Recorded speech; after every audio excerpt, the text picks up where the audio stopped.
नमस्कार, देख रहे सभी दर्शकों का स्वागत है। आज हम बात करेंगे भारतीय बुजुर्गों के साथ लगातार घट रही आपराधिक घटनाओं को लेकर। किस तरह भारतीय बुजुर्ग अब अपने अधिकारों को पाने के लिए दर दर की ठोकरें खा रहे हैं और किस तरह उन्हीं के द्वारा पैदा किए गए उनके बच्चे उनको खून के आंसू रुला रहे हैं और किस तरह भारतीय बुजुर्ग अब तिल तिल कर मरने पर मजबूर हो रहे हैं।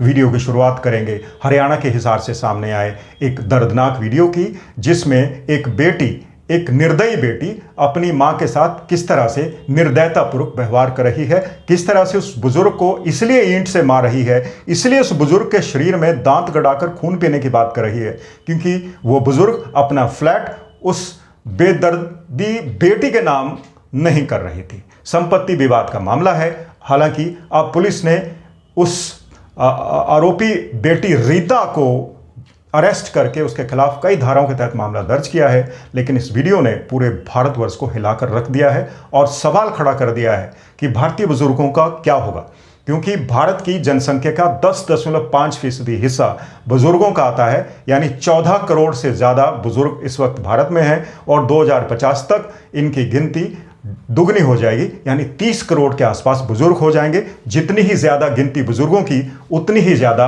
अब उनके साथ होने वाली आपराधिक घटनाओं की वृद्धि भी। भारत के परिवार एवं कल्याण मंत्रालय के एक आंकड़े के मुताबिक 62,000 से ज़्यादा मामले अभी विभिन्न न्यायालयों में पेंडिंग है और ये मामले हैं बुजुर्गों के साथ की गई ज्यादतियों और उनके साथ घटी आपराधिक घटनाओं को लेकर। अब इन मामलों पे जांच जरूर चल रही है, लेकिन जो कन्विक्शन रेट है वो 30-35% से ज़्यादा नहीं है, यानी बुजुर्गों को अब न्याय पाने के लिए भी दर दर भटकना पड़ रहा है। आज के वीडियो में हरियाणा के वीडियो पर चर्चा के अलावा हम बात करेंगे बुजुर्गों के जो अधिकारों की रक्षा के लिए कौन सा कानून बना है, उस कानून के तहत किस तरह से बुजुर्ग अब अपने अधिकार पा सकते हैं और किस तरह से बुजुर्ग अगर गलती से संपत्ति अपने बेटे बेटियों के नाम कर दी है तो अपनी डीड को वो खारिज करवा सकते हैं। और आखिर में हम बात करेंगे कि बुजुर्गों को अपनी सुरक्षा के लिए क्या करना चाहिए। तो ज्यादा देर ना करते हुए शुरू करते हैं आज का वीडियो। बोल रहा है कि उतनी सफाई देगी मरेगी, सफाई देगी मेरा आकर मरेगी। मैं कहीं का कौन समझ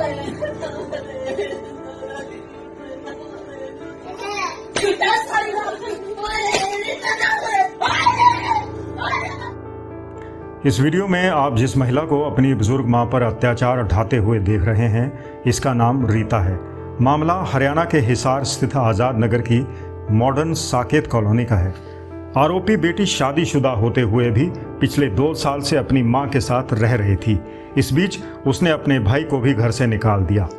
अब वह मां को घर उसके नाम पर ट्रांसफर करने पर दबाव बना रही थी। जब बुजुर्ग नहीं मानी तो उसने उसे मानसिक और शारीरिक अत्याचार करना शुरू कर दिया। यह वीडियो जब सोशल मीडिया पर वायरल हुआ तो घर से अलग रह रहे पीड़िता के भाई अमरदीप सिंह ने पुलिस में शिकायत दर्ज करवाई। उसके बाद पुलिस ने आरोपी रीता के खिलाफ maintenance and welfare of parents and senior citizens act की धारा 24, BNS की धारा 115, 127(2) और कई दूसरी धाराओं के अंतर्गत आपराधिक मामला दर्ज किया। आरोपी बेटी को गिरफ्तार कर लिया गया है। हिसार का ये मामला अकेला मामला नहीं है। बुजुर्गों पर अत्याचार ढाने वाले उनके अपने ही है और साल 2000 तक माता पिता को दरकिनार करने और उन पर अत्याचार ढाने के सैकड़ों मामले दर्ज किए गए हैं। भारत के स्वास्थ्य एवं परिवार कल्याण मंत्रालय की एक रिपोर्ट के मुताबिक देश के 5.2% वरिष्ठ नागरिकों के साथ दुर्व्यवहार होता है। देश की कई अदालतों में 62,076 मामले विचाराधीन हैं। इनमें से 87.9% मामले अभी भी पेंडिंग है। ज़्यादातर मामले तंग परेशान करने को लेकर है और बुजुर्गों को ज़्यादातर संपत्ति को लेकर परेशान किया जाता है। लेकिन कानून के मुताबिक अगर बुजुर्गों के साथ दुर्व्यवहार होता है तो अपनी गिफ्ट डीड आदि को रिवोक यानी खारिज करवा सकते हैं। दोस्तों, हमने हरियाणा की वीडियो का जिक्र किया, उस घटना में अब तक क्या क्या हुआ और इस तरह की कितनी घटनाएं हमें देखने को मिलती है। किस तरह से भारत में अब बुजुर्गों के आश्रमों की संख्या लगातार बढ़ रही है, ओल्ड एज होम्स की गिनती बढ़ रही है और किस तरह से भारत के जो युवा हैं, किस तरह से अपने बुजुर्गों को वो उनका त्याग कर रहे हैं, उनको दर दर की ठोकरें खाने के लिए मजबूर कर रहे हैं। और अब वीडियो के इस हिस्से में हम बात करेंगे बुजुर्गों के लिए बनाए गए 2007 में सामने आए कानून की।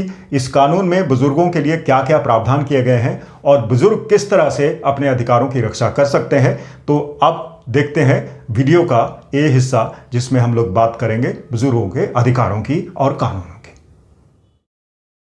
माता पिता और वरिष्ठ नागरिकों का भरण पोषण एवं कल्याण अधिनियम 2007 एवं संशोधन विधेयक 2019 के मुताबिक जो प्रावधान है वो इस प्रकार है।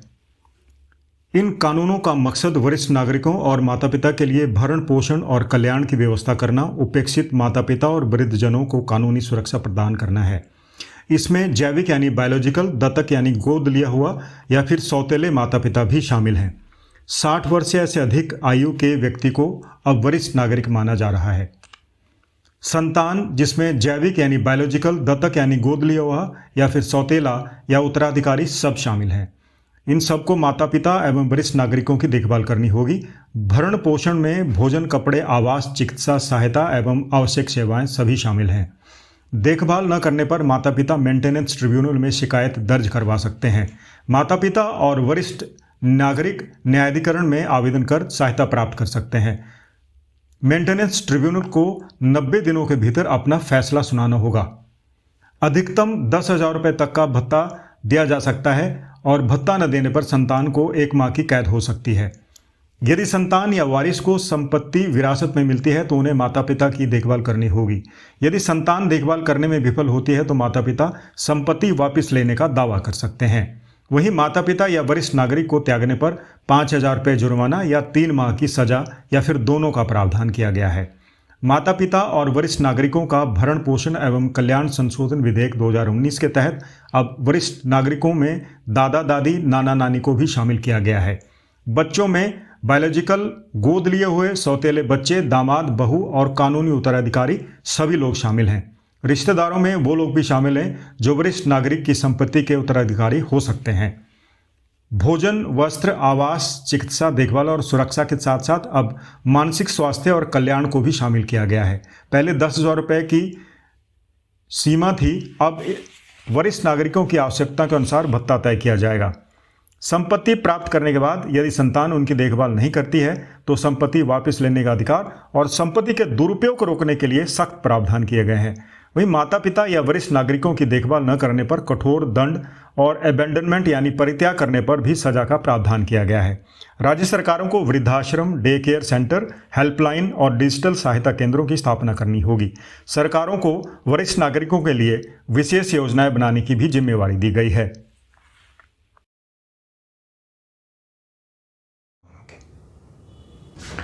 तो दोस्तों, ये था आज का वीडियो। इस वीडियो में हमने चर्चा की एक गंभीर मसले पर।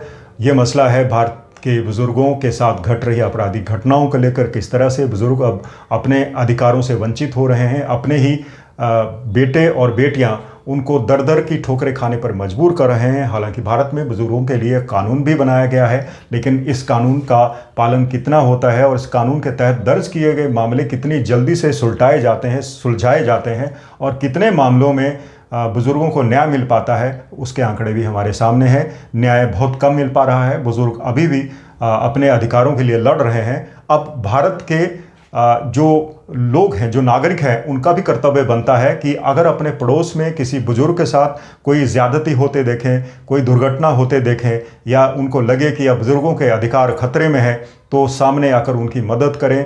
अब आपकी भी जिम्मेवारी बनती है कि आप एक भारत के जिम्मेदार नागरिक होने के नाते ऐसे बुज़ुर्गों की मदद करें और ऐसे बेटे बेटियों को ज़रूर सबक सिखाएं जो अपने बुज़ुर्गों को अपने मतलब के लिए दर दर की ठोकरें खाने पर मजबूर कर रहे हैं, उनके साथ अन्याय कर रहे हैं, उनके साथ अत्याचार कर रहे हैं।